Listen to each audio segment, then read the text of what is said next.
Good morning, everybody. How are y'all doing today? I want to talk to a specific bunch of y'all this morning. Uh, those who believe in the Second Amendment and who carry on a daily basis and believe in using your firearms, not just for hunting, but for protection of your loved ones, your property, your rights. Those of you who don't have an interest in that, don't worry about it. Just go ahead and click off now. This is probably not going to interest you a whole lot. But this has been on my mind, and I wanted to go ahead and say something about it, especially with everything that's going on nowadays.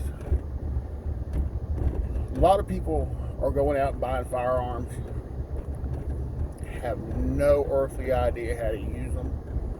A lot of people have had firearms for a long time and have hunted their whole lives. But there's a difference between using a firearm in the woods with no one around and in a crowded environment like a shopping center or a grocery store or a school or a public gathering of some type. And a lot of people just don't have, I'm not going to say the ability, but they don't have the training to be able to make the decision and the ability to make the shot to take out a bad guy or a threat. When you use a firearm in self-defense, every bullet that leaves that gun has your name on it. You are responsible for every round that comes out of that gun and goes down range. Now, if it hits the intended target, that's a good thing. But do you have the ability under stress to hit your target without hitting an innocent bystander? You fire a 9mm projectile or a 45 or a 40 out of a handgun. A lot of people think, well, it's just going to hit something and stop. My friends, a 9mm full metal jacket will pass all the way through both doors of a vehicle, no problem. Same with a 45 ACP, same with a 40, and we're not even going to go into rifle rounds. This business you see about people ducking behind a wall or behind a car door or behind another vehicle and thinking that's going to stop a bullet from penetrating, don't count on it. I myself have seen my 45 pass through 2 car doors with the windows down and go through the windows, the door, the metal, the mechanisms, and come out the other side. When you decide to fire that shot and you have that much destructive power in your hands, you want to make sure that you have the ability to hit that target and not do any collateral damage, if at all possible.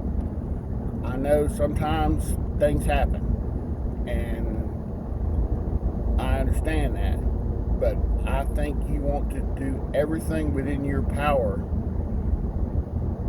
so that you can, in a good conscience, say, I did everything I could to only stop the threat.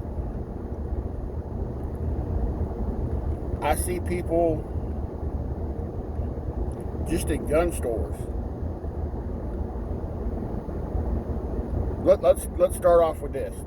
The four rules of gun safety that everyone should know who owns a firearm. Number 1, treat every gun, as though it's loaded. Number 2, keep your finger off the bang switch until your sights are on your target and you're ready to fire. Number 3, be aware of your bullet, your target, and what's behind it. If that once that bullet passes through your target, where's it going to go?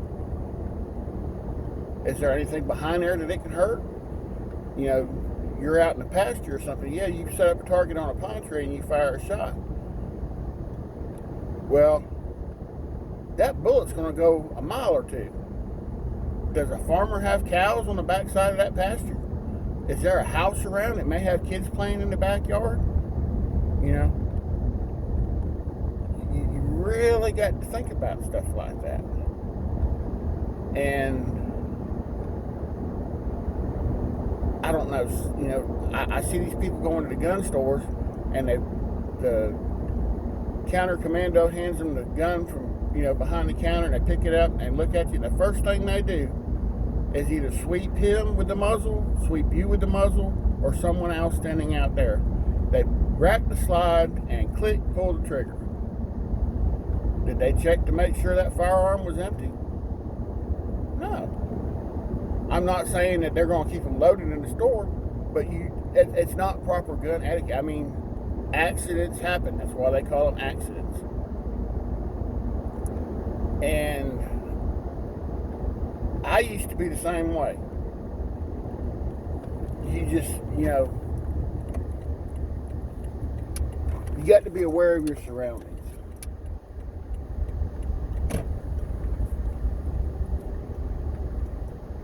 The first time I went to a pistol match, I'm telling off on myself here, you know, yeah, oh, trust me, I screw up on a regular basis. Everybody does.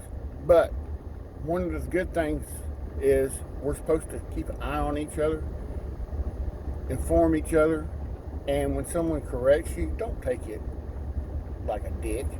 You know, if someone points out something you did that you shouldn't have done, oh, I'm sorry, I didn't mean to, I'll be more careful. But when I went to my very first pistol match, I loaded my handgun. I stepped up to the line. They told me to load and make ready. I loaded my handgun and went to put it back in my holster and realized that I did not have my earmuffs on. So what did I do? I reached down and grabbed my earmuffs with my pistol loaded, still in my hand, grabbed my earmuffs and went to put them on my head. I swept everybody standing next to me. When I went to put the earmuffs on my head, I swept the people standing behind me. And fortunately, the people at these matches, especially for first-time shooters, are very gracious. They stopped me, got me situated, got me safe, explained what I did wrong, and I felt so bad. But they encouraged me. They didn't ridicule me about it, and I learned. And from that point on, I started learning. I've been shooting competitively now for almost 20 years. Boy at Work got me started on it. And I thank you, Otis Stringer. By the way, my wife still has a contract out on you for that.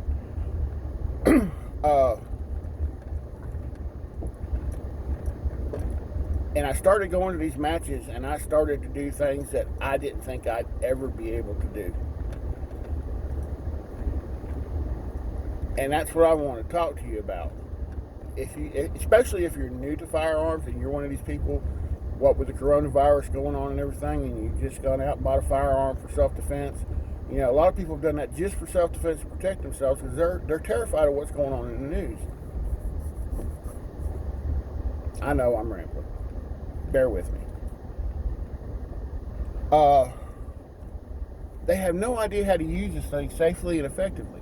A lot of them are going to go home, load it, put it on their nightstand, and I've seen them do it in the movies. You know, it shouldn't be that hard. And the next thing you know, they've shot themselves in the foot trying to go see what went bump in the night, or they shot their neighbor, or they actually fired at someone, but the bullet they missed their target. The bullet passed through a wall and hit someone in the bedroom, or passed through their exterior wall and hit someone in another house. Training. Please, please, please seek some type of training from someone who knows what they're doing. One of the best forms of training, and the cheapest I might add, is a local USPSA match or IPSC match, IDPA match. Uh, you can go to these places and you can learn muzzle discipline, moving while keeping your finger off the bang switch, how to reload while you're moving, how to keep up with your round count while you're doing all this, so that you don't run dry while you're exposed firing your gun. You learn to count your shots, and that's something that's very important if you don't want to get shot at. How to utilize cover, and learn the difference between cover and concealment. There's a big difference. Cover will stop a bullet. Concealment just puts you out of line of sight. Doesn't mean it's going to stop the bullet. It just means they can't see you very well to get a shot. You go to these matches and just go watch one time. Just go to a match. We have lots of clubs in this area for you to go to. They don't charge anything for you to go watch. The club that I shoot at regularly, Ellisville Dirt Pit Shooting Club, little plug there for them. They don't charge anything for you to watch, and it's only $5 to shoot a match. They're not as strict on the rules as far as scoring as some of the other clubs are, and they are some of the nicest people you will ever meet. I've got 20-year-old friends from going and shooting and doing these matches and stuff. Lifelong friendships that mean a lot to me. And I learned so much from these people. And you will too. And the nice thing about it is, instead of going and spending $2,500 for a 3-day course at one of these gun schools, these people are more than willing to give you pointers and show you what to do and explain how things work. And it don't cost you anything. And you can watch them as they run through the courses. And the things that you learn, the first thing you learn is what you've always heard, the term that, plans after the first shot, your plan goes to crap. No plan lasts after the first contact in battle. Well, it's the same way in a match. You get to look at the scenario before you shoot, see what has to be done, know what the rules are, know what the basically your rules of engagement. And you plan it out in your head what you want to do. But the nice thing about this is you're under a stopwatch. And yeah, you're competing with other people, but you're really competing with yourself to do better. But when you put that stopwatch on you, it puts stress on you. It gets that adrenaline flowing. And I tell everyone it is the most fun you can have standing up. The adrenaline rush when you're done shooting a stage, after everything's done, you got your gun in your holster and you're clear. Look at your hands. You almost get a little shake. I do it to this day. A lot of people, after they do it for a couple years, they don't get the shake. It calms down. I love the adrenaline rush. And the thing about the adrenaline rush is it's not combat. But it gets your heart rate up. It makes you think, well, do I shoot this target before I go through the door or after I go through the door? Oh crap, my gun jammed. It teaches you how to clear a jam in the middle of a fight. A stovepipe, misfeed, your mag fall out. It shows you how to fix all that. And they don't, they're in no rush. The slower you go, the better they look. But they'll help you through it. The range officers are some of the friendliest people you've ever done. My son and I went to range officer school years ago. My son was 12 years old and became a certified USPSA range officer at 12 years old. So it's not rocket science. He's still wondering how I managed to pass. But that's another story. But the training you get, the adrenaline that you get pumping through your system, and learn to control that firearm, to be accurate, to hit your target. You'll have situations where you've actually got hostages in front of your target. You have to learn to hit your target without hitting hostages. Can you effectively make a headshot at 10 yards on a person holding someone else? If someone had your child or your wife or your mother or father and was using them as a prop, could you effectively make that shot to the brain box, or what they call the kill switch, without hitting your family member or the person that's in custody? You know, this will teach you to do that. It makes you more accurate. It teaches you how to handle your firearm proficiently. And it's not just handguns. You can shoot 3-gun, and they work with carbines, pistol caliber carbines, AR-15s. They have long-range rifle matches. You know, shotgun. Sometimes you'll shoot all 3 in one stage. It'll teach you how to transition from one weapon to the other safely.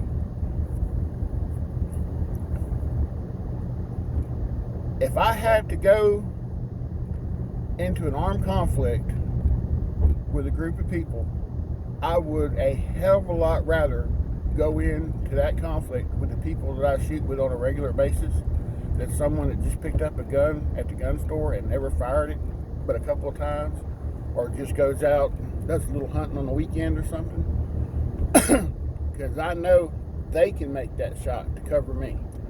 I know I can make that shot to cover them, which makes us safer overall. And I'm not saying, you know, you got to do this all the time. I used to go every time there was a match. Every Sunday, somewhere, I was at a match shooting. But then I had kids.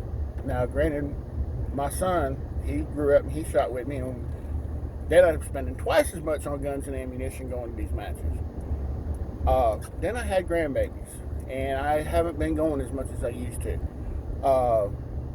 I might be lucky if I make 1 a month, 2 a month.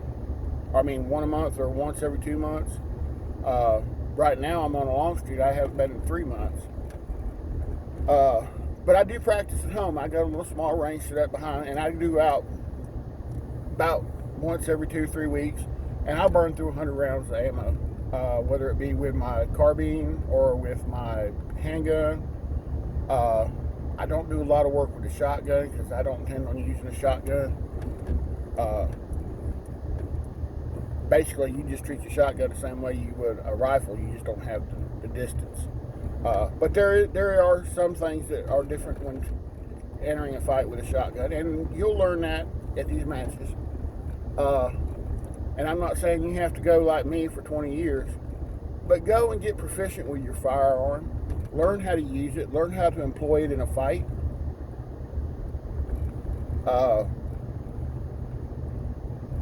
It makes you safer. It makes the public safer. It makes the guy standing next to you safer. Some people that I've seen, I don't know who would be more dangerous, the person I'm defending myself from or the person standing next to me trying to help me defend myself from them. Because with some people's gun handling skills, quite frankly, they scare the hell out of me. And I know I'm rambling. I'm on my way to town running a few errands. I took a back road so I don't have to concentrate on traffic right now so that I can talk to y'all. Beautiful Sunday morning. But yeah, seek some training. Like I said, I'm not a college graduate, but I can hit my target. I'm very proficient. And I owe that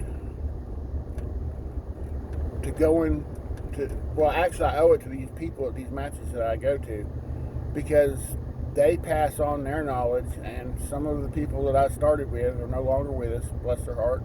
They've passed on, and they're with the good Lord watching down, hopefully keeping a watch on me. I got news for you. My guardian angel's got battle scars. That's all I can say.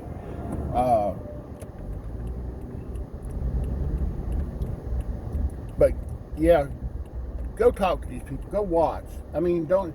But I'm gonna warn you, when you go, even if you just go to watch, they're gonna try and talk you into shooting, because these people are wonderful. And if you don't have a gun or a holster or a piece of equipment, hey, I got a spare one in the truck. Hey, I got an extra gun, a mag, holster, everything in the back seat. He says, "You want to shoot? Come on, you can use mine." That's the way these people are. Give you the clothes off their back. Let you use their equipment. A lot of times we've got people show up for rifle matches that don't even own a rifle. Use mine. Here. Grab a couple mags out of the truck. Use it. I got a spare. Grab this one. That's just the way they are. Very giving. Very excited to see new shooters. These people are salt of the earth, and they come from every walk of life. We've got doctors, optometrists, police officers, highway patrolmen, soldiers, lawyers. Yeah, and they don't get shot at, I promise. Every walk of life you can think of. Housewives, teenage girls, teenage boys. We've got kids out there shooting 7, 8 years old. My son, at a match in Gulfport, outshot 3 Gulfport City police officers at 12 years old. Didn't sit too well with 2 of them, but one of them was really impressed, and he's made every match since. He's been shooting with us for 17 years. Great people. And you learn so much from them. And it's a lot cheaper than going to like a Thunder Ranch or a gun site. If you have the opportunity to go. Trust me, I've been to Thunder Ranch one time. Wonderful experience. But the sense of camaraderie, the amount of information that you gain, the skills that you develop, all will make you a better shooter, a better person, and much happier and much more confident in your ability to use your firearm. Now, I've been on here a long time rambling. I'm going to let y'all go.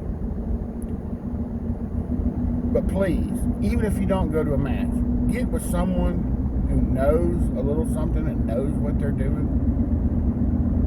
Get a little bit of training. Learn to use that weapon. Learn how to employ that weapon in a fight. It'll save your life if you ever have to use it. And with that, I'm going to leave y'all alone. Be strong. Be of good courage. Do not be afraid or dismayed, for the Lord thy God is with you wherever you go. Have a good day.